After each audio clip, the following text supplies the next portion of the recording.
myself Reena Desai and with my colleague Krishpa Shah.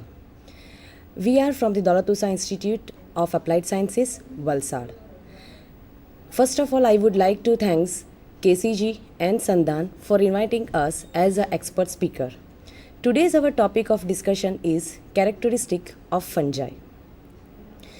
Now, in this topic of the discussions, we include the content like introduction, major group, characteristics of fungi, its reproduction, classification, importance, and finally we conclude with the references. Now, as a microbiologist, we all are aware that the microorganisms are divided into basic two groups mainly. One is a prokaryotic, second is a eukaryotic. We know that prokaryotic are such a microorganisms which are primitive type of organisms, not fully developed and do not having a true nucleus. While the eukaryotic organisms, they are a fully developed, mature organisms having a true nucleus. Now, these fungi, our topic of discussion is belong to a large and versatile group of the fungi, that is the eukaryotes. Now, fungus, it belongs to Latin word, its meaning is mushroom. Those person or the scientist who studies the fungi, they are known as a mycologist, and the biological branch which is devoted to the study of the true fungi is known as the mycology. So the study of mycology is the study of fungi is the branch of the mycology. Now when we use the word fungus, it is a singular, means we are talking about the single species. And when we use the word fungi, it is a plural, means we discussed about the group of the fungi. Now this fungi is such a organisms which is a ubiquitous, means they are present everywhere around us. They are present in air, water, plants, food, on the animal body, on the plant body. So they present everywhere and every corner. Means they are globally distributed. Means they are present even on the polar region of the earth, which having a very low temperature, while the tropical region of the earth which having a little bit higher temperature. So these way the fungi is spread all around the globe. Now this fungi having a basic four characteristics which belong them to a eukaryotic group of the microorganisms, and that they have a nuclei as well as the mitochondria. Second, they are considered to be a heterotrophs. Why they are heterotrophs? Because they depend on other organisms for their food. Means they are not able to make their own food. Next is they are multicellular mold or unicellular yeast. Means it's such an interesting group that they having a both nuclear arrangement. Some are multicellular while other are unicellular. The multicellular mold or the fungi, they having a spore bearing structures except unicellular yeast. And most important thing, they cannot move on their own. Now, these fungi is little bit look like a plant, so we can't say that they belong the Plantae family. But they are very much different from the plants, and there are the certain reasons that we can differentiate them. First, fungi lack chlorophyll while plant having a chlorophyll. Fungi are not photosynthetic while the plant carried out the photosynthesis process. Now naturally, the fungi do not having a chlorophyll as well as do not carry out photosynthetic process, so they cannot make their own food, while plant can able to make their own food by using this too. Now as they are not able to produce their own food, the most of them are the saprophytes. Saprophytes means are such a group of the organisms which feeds on the dead and decaying matter. Now among these all fungi group, some are the parasites. Means some are beneficially while some are the harmful, and this harmful class or the group of the fungi is generally known as the parasitic fungi. Now next important thing, they never reproduce by seeds. Means these fungi are never produced by the seeds, unlike a plants. Plants is easily and mostly grow from the seeds. Now most fungi having a cell wall which is made up from the chitin. So chitin, it is a very strong nitrogen containing polysaccharides, while it is altogether different from the plants because plant cell wall is made up by the cellulose. Now If we discussed about the major group of fungi, then within the past few years, several groups have been reclassified again and again into the protist. And two of these groups are the slime molds and the water molds. These are the two molds which are majorly found in a very moist environment. Here in this picture, you can see the slime molds, that upper picture, and the lower picture showing a photograph of the water mold. Now Alexopoulos, I think you heard about this word Alexopoulos. He was a great mycologist and he gave us a very basic classification systems of the group of the fungi. This classification system which is given by the Alexopoulos is widely accepted and till today it is under use. According to the Alexopoulos, he divided the fungi into the 7 basic classes. These 7 classes are: first, Basidiomycota, it's commonly known as the club fungi. Second, Zygomycota, called bread molds. Chytridiomycota, known as chytrid. AM means arbuscular mycorrhiza, and VAM, that is vascular arbuscular mycorrhizal fungi, is commonly known as mycorrhiza. Next is Ascomycota, generally known sec fungi. Next is a lichen, which is showing a symbiotic relationship. This is the very interesting relationships because here it's occur between the two group of organisms, that is the algae and fungi. And it is such interesting that both organisms are beneficial to each other and they are not harming to each other. Next group is a Deuteromycota. This Deuteromycota is a imperfect fungi. Now, you think that why I write down the imperfect fungi at the Deuteromycota? It is an imperfect fungi because it's carried out only a sexual cycle during their lifespan. So it's such a group that do not produce a sexual spores. While above 6, that is the Basidiomycota, Zygomycota, Chytridiomycota, AM and VM fungi, Ascomycota and lichen, they are the perfect fungi of group. Why they are perfect? Because they are produces the asexual cycle and the sexual cycle in their lifespan. So they carried out the both type of reproduction systems during their lifespan. Now if we discussed about the basic characteristics of fungi, then definitely we can say that the fungi structure is the macroscopic. It is totally unlike a bacteria, which are the microscopic structure, and we need a microscope to see them. Why here you can't need and you do not need a microscope to see the structure. It is seen by our naked eye. Second point is the important decomposers and the recyclers of the nutrients in the environment. This is the very important functions and very important characteristics which will be done by the fungal group.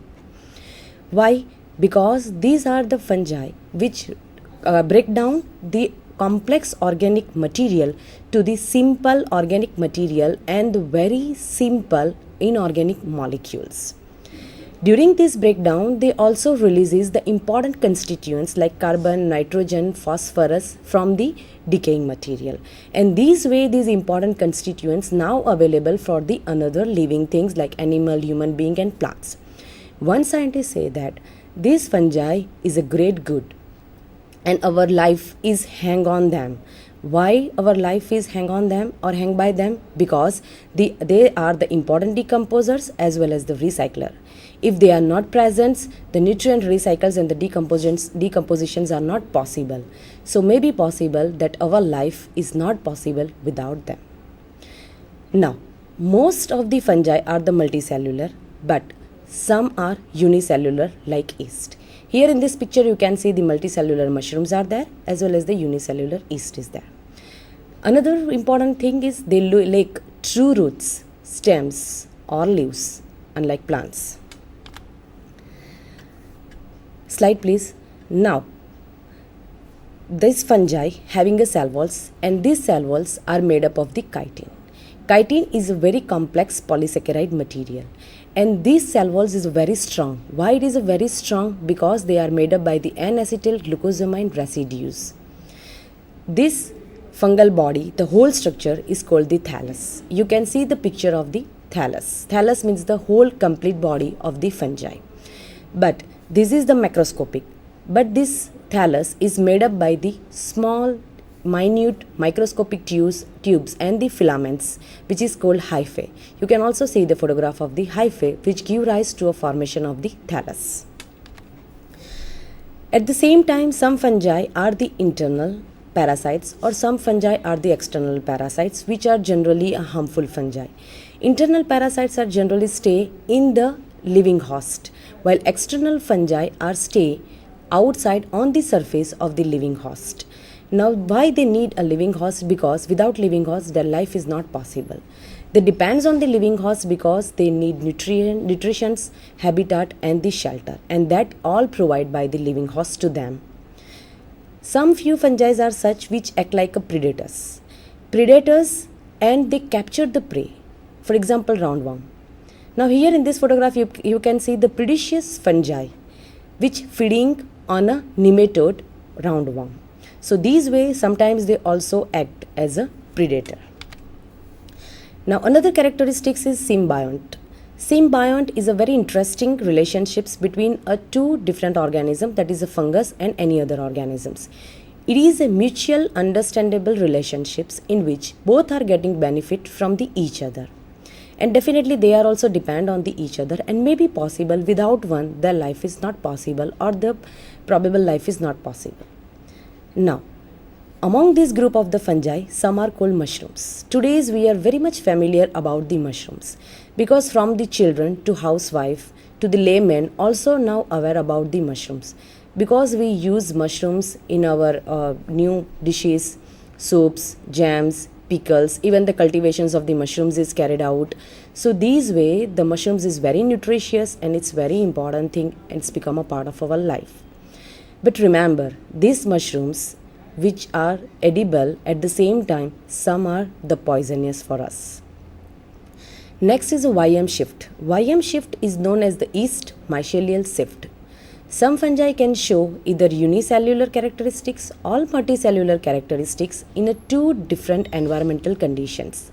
For example, temperature variations or the chitin concentrations variations.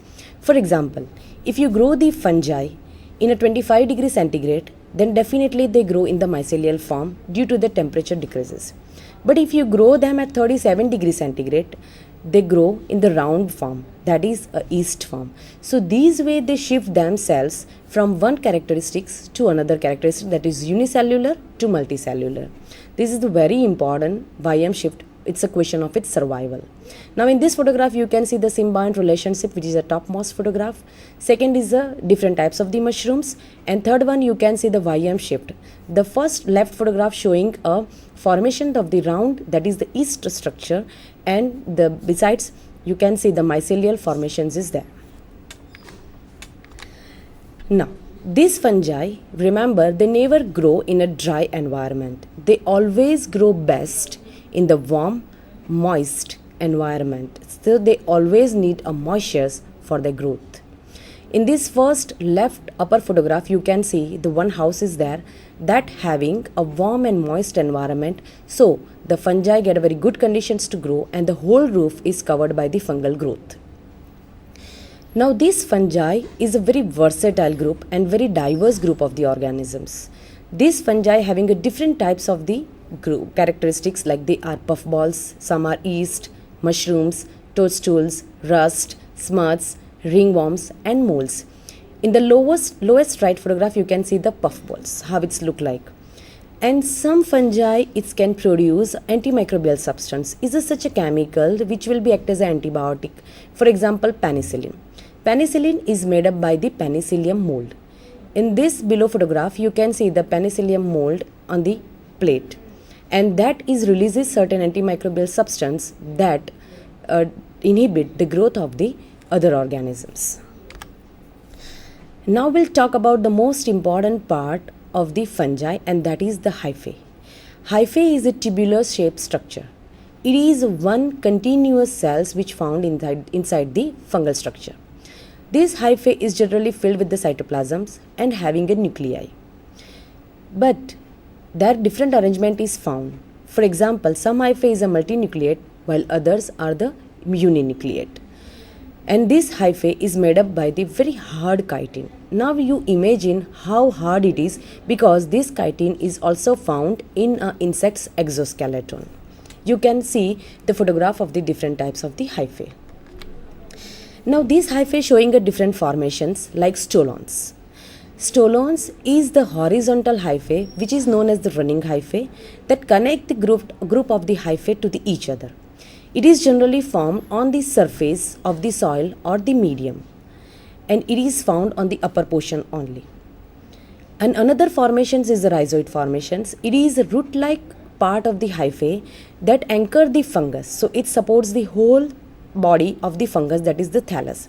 And it is penetrate and generally found below the soil or inside the medium. So these rhizoids is very important. Why? Because it's absorb the nutrients as well as it releases the various digestive enzymes for the life. So these two formations are very important for their life. You can see the photograph of the stolon as well as the below photograph showing the formations of the rhizoids.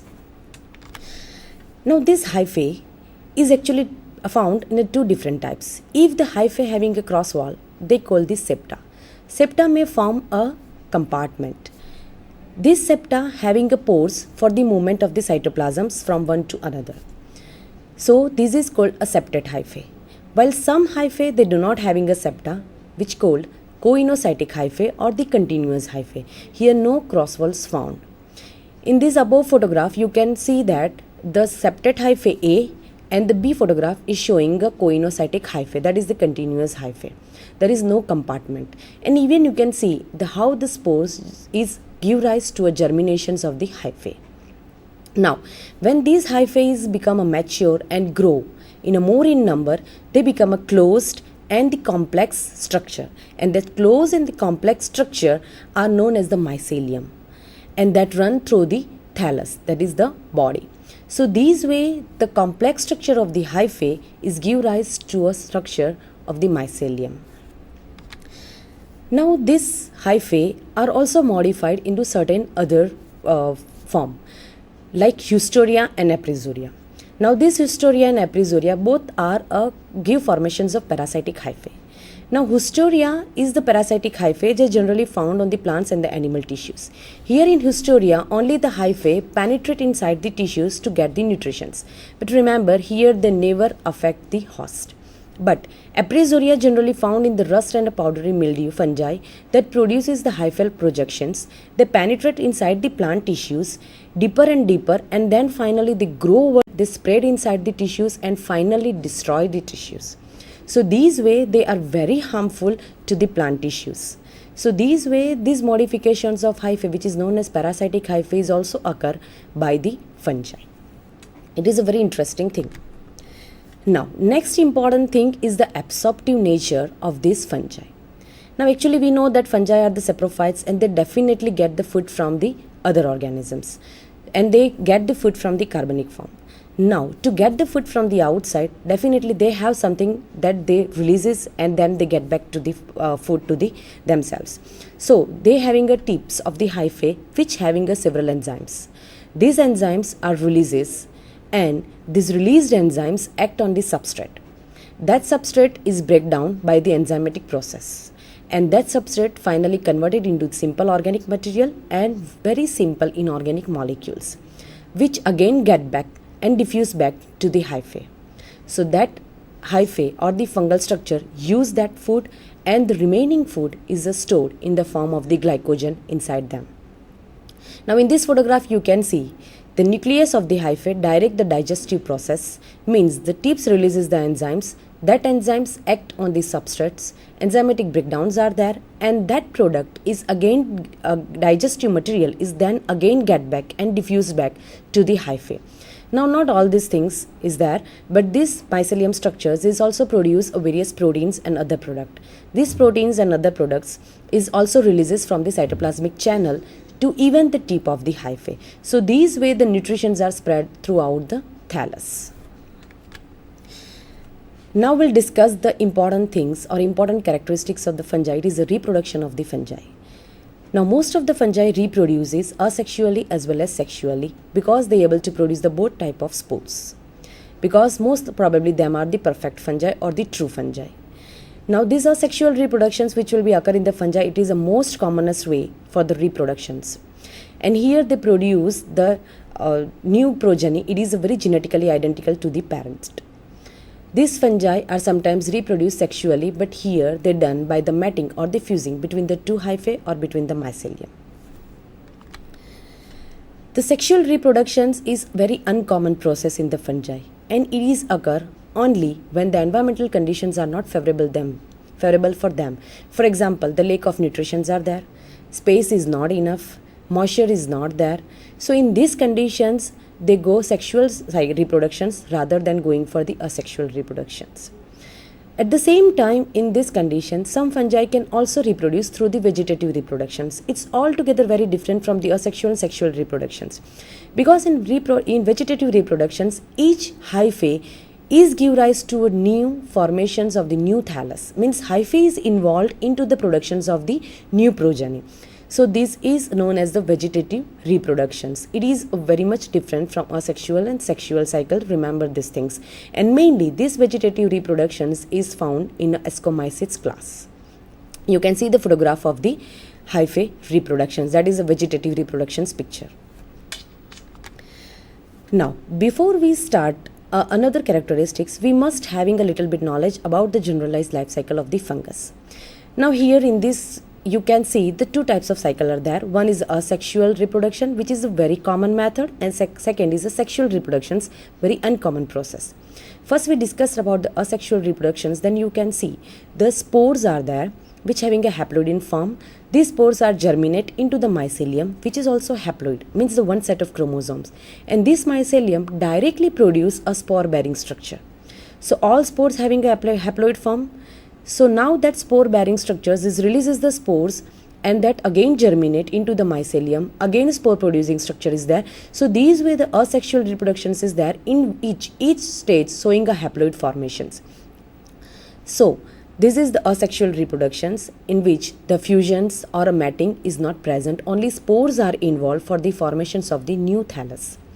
While in the sexual reproductions you can see the spore germinations and the mycelium formations is the common steps as well as in the asexual reproductions. But in a sexual reproductions, mycelium does not give rise directly to the spore bearing structures, but here the two mycelium are fused, means the cytoplasm are fused, which is known as the plasmogamy, and give rise to a stage dikaryotic, which is showing a stage n plus n, means two sets of chromosomes are there. Now this dikaryotic stage is followed by the karyogamy, means here the fusion of nuclei there. So first cytoplasm fused, give rise to a n plus n stage. Karyogamy give rise to a fusion of the two nuclei, which give a 2n stage, which is known as a diploid formation, diploid stage. So here two sets of chromosomes are combined, and this diploid stage is followed by the meiosis. After meiosis, there is the spore producing structure is formed on the tip of the hyphae, which having all haploid spores.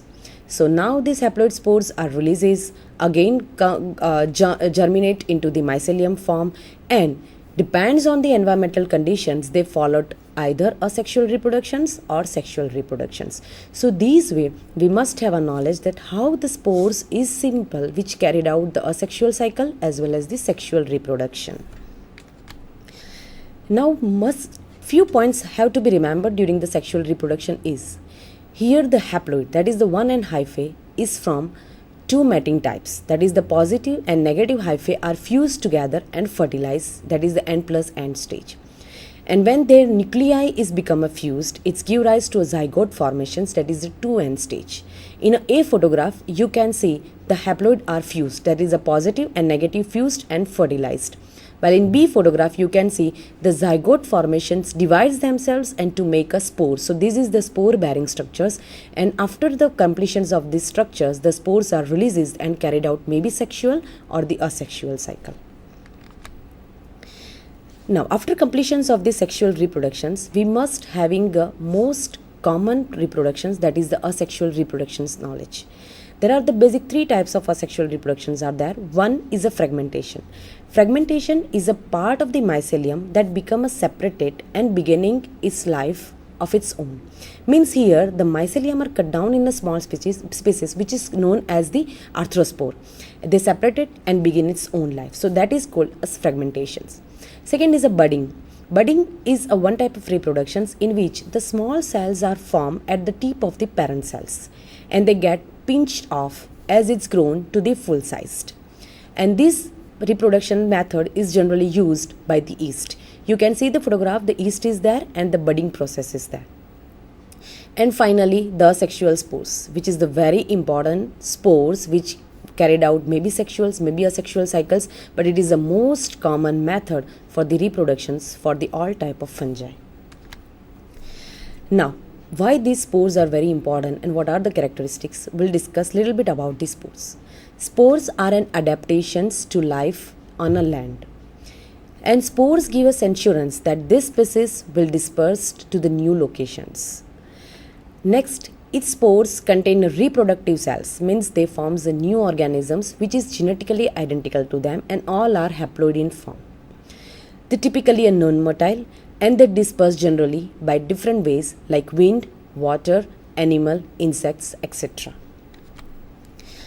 Now, these spores are the dehydrated cytoplasms. They are the protective coat and they having a haploid cells. Now in the picture you can see how these spores are dispersed into the environment by insects, pinch of the pencils or by other ways, by animals, by touching of the human being. They are dispersed from one place to another place and they settle down where they get the favorable conditions and the locations. And spores only germinate when they land on a moisture surface and getting a proper food and converted themselves into the new hyphae form. So finally we can say the fungi is able to produce the both type of spores, sexual as well as asexual. But this is not enough. These spores are very much in the huge varieties, different shapes, sizes, different arrangement. It is also very interesting things to be studied. That is the spores arrangement, size, shapes, everything. And these spores are also very important to classify the fungi according to structure.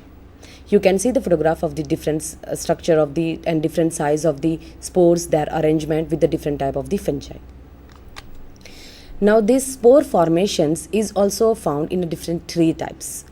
First, the spores may be formed directly on the hyphae. So you can see the most right photograph, that is a penicillium fungi, and they having a hyphae, and on the hyphae the directly spores are arrangement. So some fungi are such, they having a spores directly on their hyphae. Second, inside the sporangia. So in second picture you can see the pilobolus is there, they having a sporangium, and in that sporangium there are the spores. Third picture you can see the amanita, it's a mushrooms, it's having a fruiting bodies, and that mushrooms generally having a spores inside the fruiting bodies. So we can say that these spores are anadromous, they found in a few numbers to the trillions of the numbers. Thank you. Now I would like to request my colleague Ms. Krishpa Shah to continue and conclude the lecture. Thank you. Thank you, Reenaben. Myself, Krishpa Shah. Now I would like to continue with our next slide, that is the asexual reproduction. Now, as Reenaben said that the asexual reproduction is being carried out in the same way. Over here we will discuss about the fruiting bodies, that how they carry out the asexual reproductions. Now, they are the modified hyphae that produce the asexual spores, that is the fruiting bodies. Fruiting bodies, they are the upright stalk which are called as the sporangiophore, and on sporangiophore there is a support of the spore case, or you can say that they are known as the sporangia. The below figure you can see over here that spores, they have been dispersed and they get the nutrients on the bread, and on the bread they form a you can say a growth which is called as the fruiting bodies, which are going to produce the spores. These spores which have been produced, they are then dispersed again, and in this way whole network of mycelium and fruiting bodies is been produced over here. Now after this we will see the different types of fruiting bodies. These are the three different types of fruiting bodies like Basidia, Sporangia and Ascus. The first figure that you see, that is of the sporangia. Sporangia, it is a round sac-like structure which has the presence of the spores inside it, and these spores which are present, they will disperse, and when they fall on the ground and they get proper environment, then they will again grow into hyphae and fruiting body. The second figure that you see, that is of the ascus. Ascus, it is a sac-like structure which contains the spores in an helical form, or you can say in the horizontal manner, like a stock of coins. But over here, at a time, only 8 spores are produced in a single ascus. The third figure that you see below, that is of the basidia fruiting body. In mushrooms, this kind of fruiting bodies are present, in which the spores are arranged in the specific manner. So from this we can say that there are 3 different types of fruiting bodies.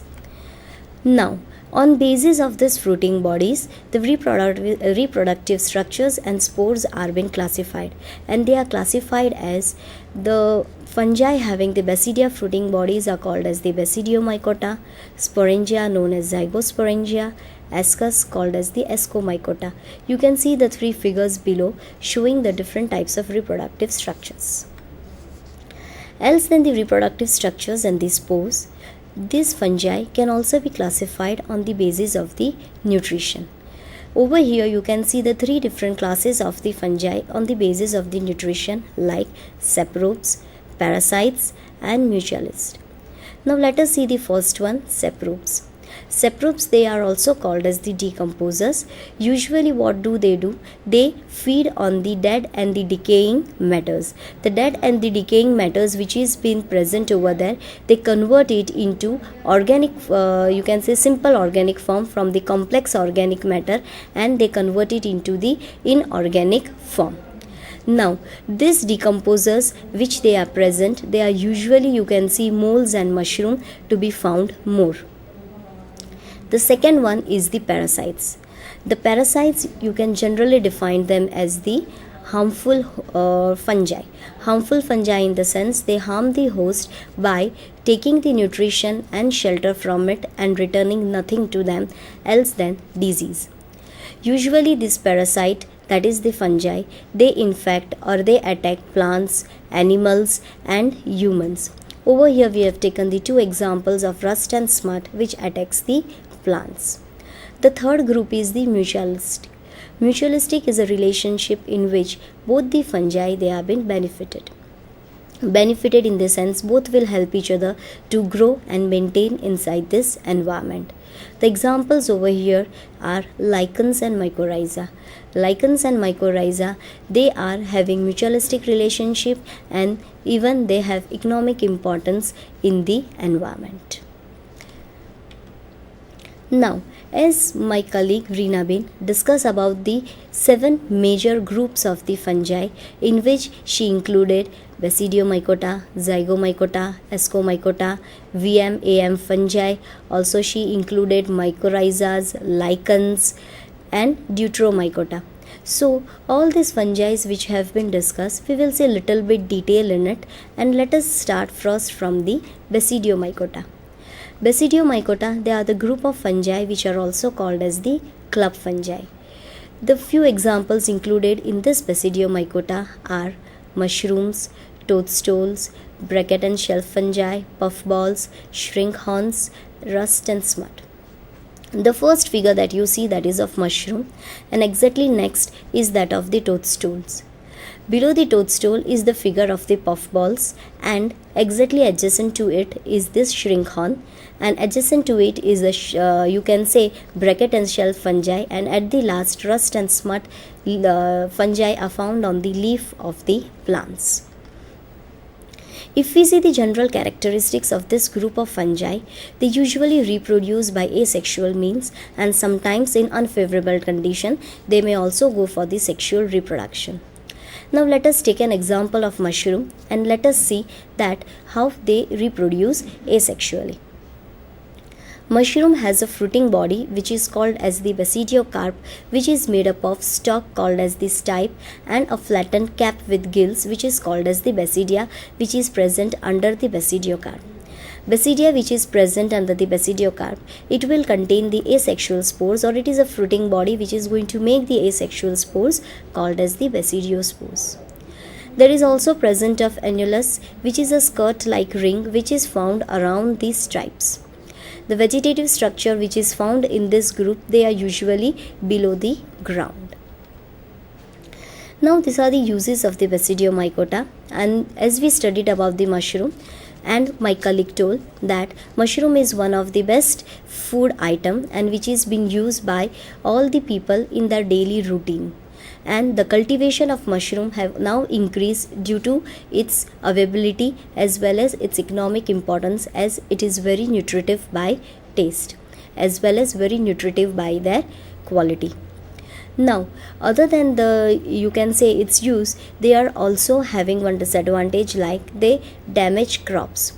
Damage crop in the sense, you can see the below figures in which there is a smut fungi which is infecting the corn, and fungi which is infecting the soybean leaves.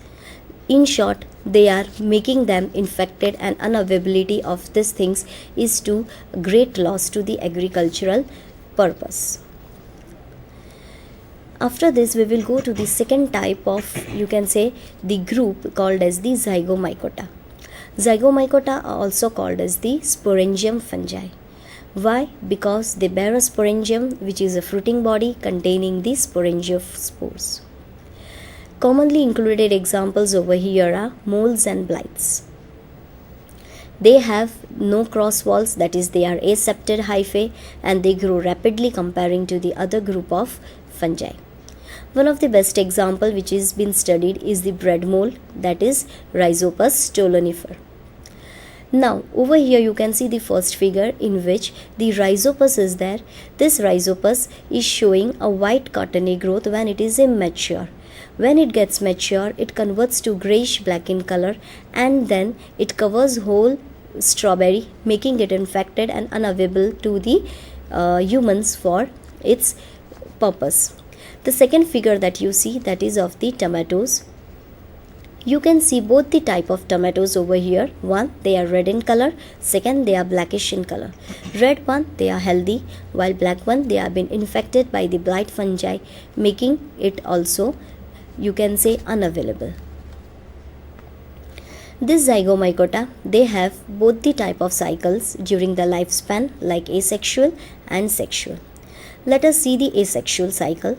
In asexual cycle, you can see that there is a long stalk, upright stalk called as the sporangiophore, and a sporangium is present on the tip of the sporangiophore, which contains the asexual spores.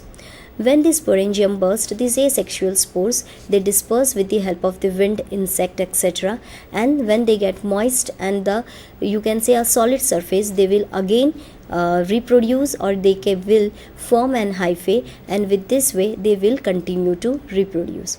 While reproducing, you can see these fruiting bodies, they have been attached with a long hyphae which is called as a stolon. Also there is presence of the rhizoids, and these rhizoids which are present, they will anchor the plant inside the, you can say, the solid surface, as well as it is going to absorb the nutrients from there. After studying the asexual cycle, let us see the sexual cycle. In the sexual cycle, you will see that there is a conjugation process carried out. Over here in the figure, you will find that positive hyphae and negative hyphae will fuse with the help of the conjugation method to form a sexual spore called as the zygospore. This zygospore is usually formed when there is very harsh environmental conditions, and until the condition improve, they will go for the sexual cycle. As condition improves, they will again return to the asexual cycle, producing the asexual spores. Now let us go to the third group, that is the Ascomycota fungi. This fungi, it is called as the sac fungi. Over here you can see the different fungi like club fungi, cup fungi, morels, truffles, yeast and mildew, they are included in it. Over here, yeast is a unicellular comparing to the other which are multicellular. They are usually plant parasite causing disease like Dutch elm disease and chestnut blight disease. They also reproduce by both the means, that is sexual and asexual. If we see the sexual way, over here they produce a sac-like structure which is called as the ascus, and in this ascus the ascospores are being produced. There is a specialized hyphae which is present called as the ascocarps, which contains this ascus. Now over here in the picture you can see that in ascus there is a diploid zygote form. This diploid zygote will convert into the haploid one with the help of the meiosis process, and then they would get favorable condition, germinate, and on germinating hyphae would be formed. Similarly, you can see that there is also production of asexual spores. These asexual spores which are produced, they are called as the conidia, which are formed on the tip of the special hyphae called as the conidiophores. This conidiophores will produce at the most, or you can say exactly 8 spores, 8 conidia on a single conidiophores. Over here we took also an example of yeast. Unlike others, yeast they do not reproduce by the asexual spores, but they reproduce by the asexual method like budding. Budding is the process in which the yeast will form a bud at its end. It will get bigger, it will have all the nuclear material required, and then when it would get matured, it would break off and it would make more yeast and it would be an individual now.